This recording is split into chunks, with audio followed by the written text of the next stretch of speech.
के जवानी बाटे खतरा सबके बनाया ही।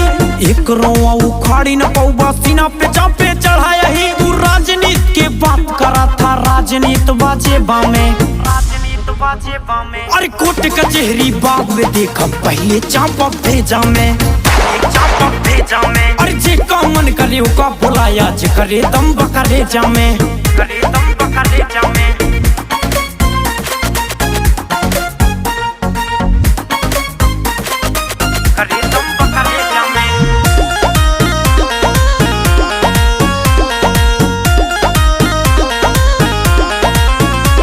हम 10-90 पे हुई फायरिंग चर्चा भाई राजधानी में। लखनऊ में बदहशत गोली चली पुलिस निगरानी में, लखनऊ में बदहशत गोली चली पुलिस निगरानी में। हम 10-90 पे हुई फायरिंग चर्चा राजधानी में।